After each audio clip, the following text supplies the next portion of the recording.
Welcome to Charting Change in Legal, the year-end edition. I'm Ari Kaplan, an analyst that covers legal, and honored, as always, for the 51st episode to be joined by my co-host. Caroline Hill. Hi, everyone. I'm Caroline Hill. I'm the editor-in-chief of Legal IT Insider. I've So, had a big year of being chief, Ari, in chief. Yeah, it's great to be here. 51st. Last episode was a big one, our 50th, and this our end of year reviewing 2025, maybe putting on a crystal ball or looking at a crystal ball for next year, maybe not. or at least just thinking about what came up. And I guess I'll start and just say that it's been interesting because I have been in the legal industry, I guess, since I started practicing law in 1997, and there were always market leaders and market entrants. And this year, it's gotten so complex, you actually need a visual mapping of who's doing what and where they are, but yet you still have market leaders in almost all of those categories. So while we are expanding, we seem to still be following a very interesting pattern in the space, and that just seemed to be highlighted even more this year.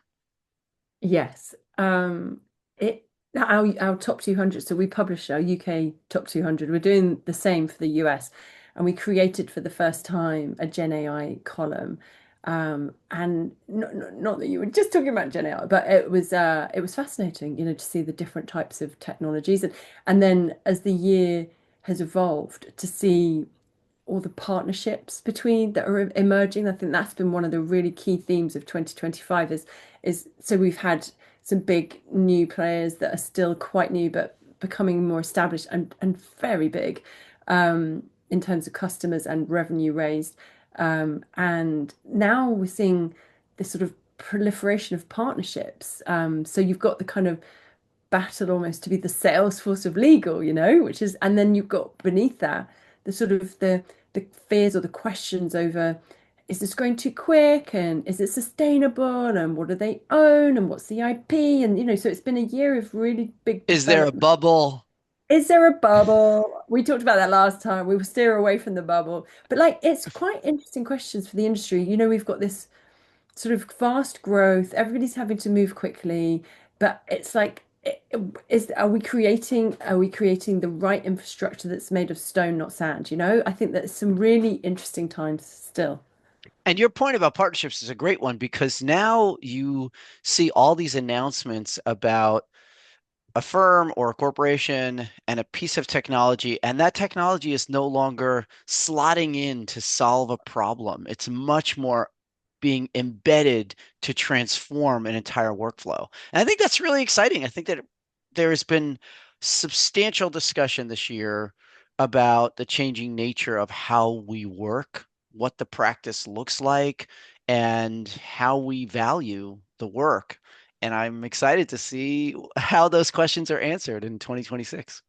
Do you think, do you think, do you think we're going to be talking about exactly the same things next year? Do you think I can that? only hope. I hope that we are right here a year from now, still doing our thing, because every time somebody asks me how I'm doing when I see them at a conference, and I'm like, I'm here and I'm happy to be here. So I hope we do this again and you keep asking me because if we're not talking about this, I think it'll be, something has changed. Hopefully, everything changes in a good way. But I'm excited by the fact that people are much more open and they recognize the need for change. I mean, I think that it was really interesting on my virtual lunch the other day. Somebody said that this process of innovation is much more about psychology than technology, that it's a mindset shift rather than just a piece of software. And that resonated with the entire group. We had a fun conversation about it. So hopefully you and I will still have the privilege to just facilitate these discussions and to convene leaders in sharing with each other. And that came up a lot this year. There are so many events. I feel like it- the in-person interaction returned in a way that was refreshing and almost overwhelming in some ways. There were just events and opportunities to connect everywhere, and I hope people take advantage of them. Yeah. Do you know, I've been having end of year conversations with senior IT leaders, and events came up actually. So we've referred to Tony McKenna a few times. Our friend Big Tony. fans of Tony, of Hi, course. Tony. Hi, Tony. Uh, probably doesn't You're listen, but you're talking into your microphone as if he's here somewhere, calling Tony McKenna.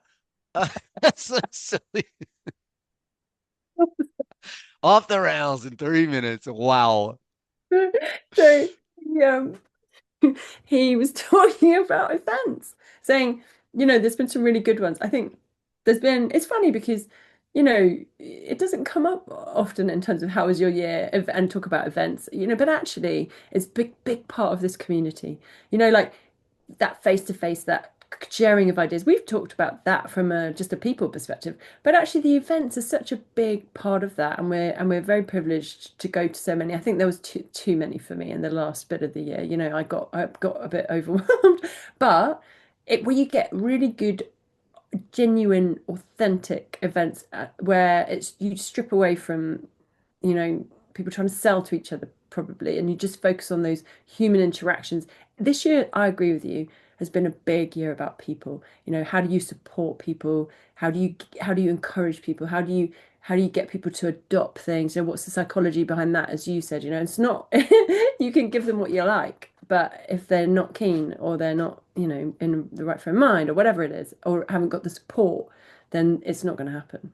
And that idea of emphasizing the humanity is likely to continue. I don't think that's a tremendous prediction, but as the technology starts to become exponentially more capable, the idea of where that distinction can be enhanced and what a human being can add in a way that is of even more value and consequence, I think is an area that we are likely to spend time talking about. If I were thinking about what will we talk about next year, it'll be much more about us, not necessarily just enhancing our skills, but understanding where the perspective of a human being is going to sort of be unparalleled, like, Mm. unmatched. There isn't a way to replicate that, and we will really dig in and emphasize in that area. It would be so interesting now that this year's been a year of people onboarding new technology, so we've seen a lot of big selections, and there's for some firms, they say there's immediate benefits, ROI. There's been a big focus on ROI in whatever that means. And it can be soft or hard, it can be like about numbers or it can be about feel good.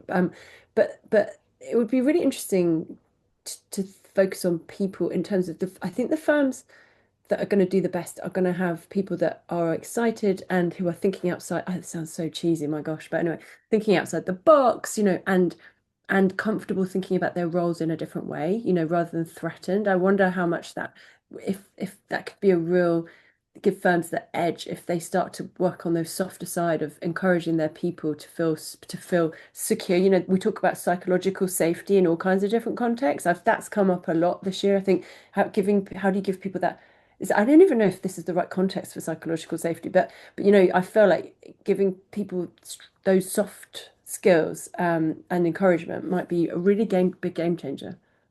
And you'll likely see leadership change. Leadership has always Mm. been viewed as from the top or limited to a certain level of individuals. And there's responsibility that's being shared amongst all these organizations and leaders.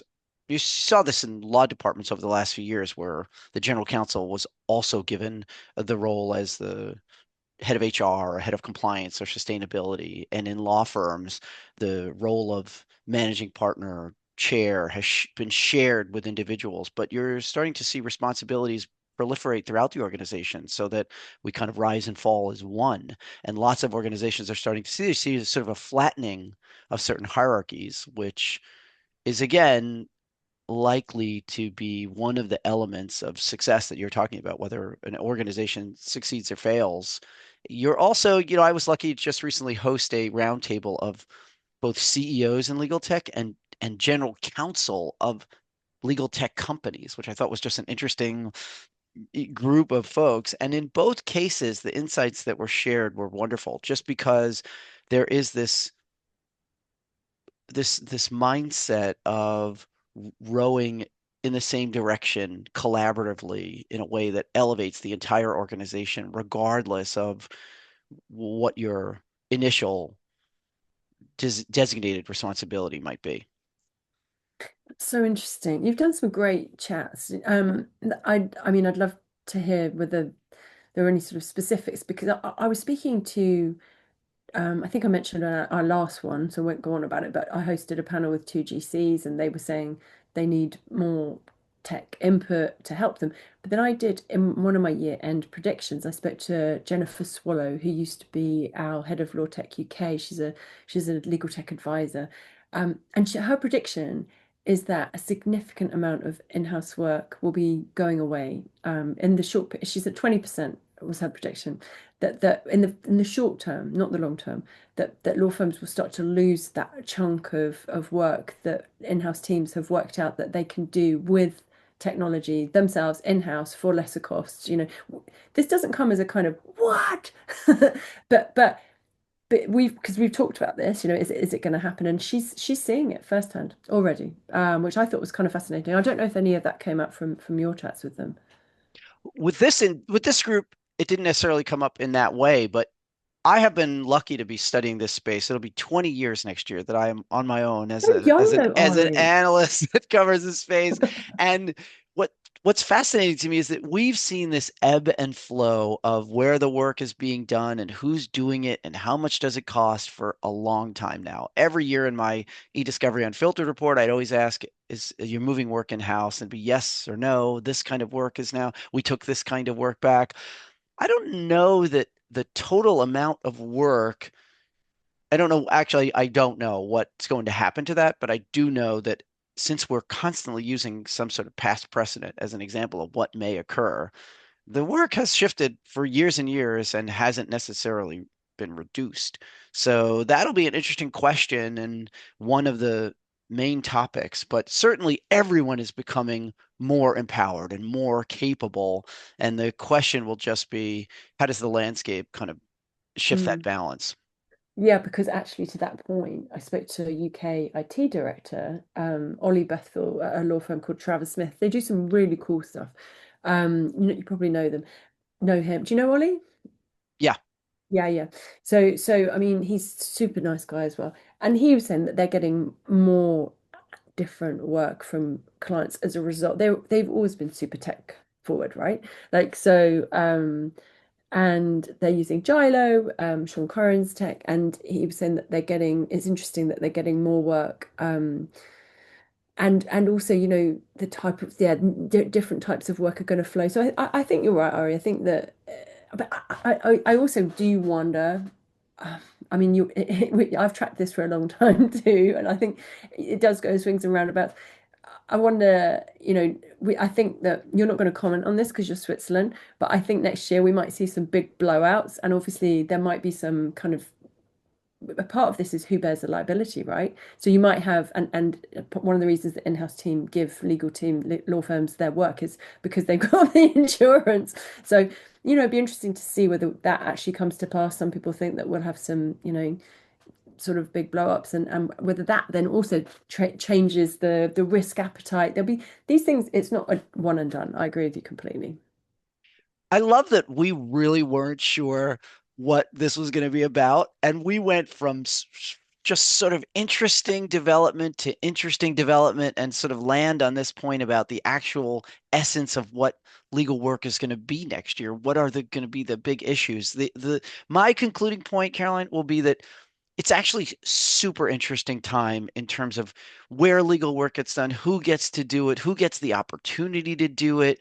If you raise your hand and you stand up and express interest and curiosity and enthusiasm, there really is tremendous potential in our sector. I'm excited for next year. I feel so lucky that I got to do this with you this year and the past few years, and I look forward to our first conversation in 2026.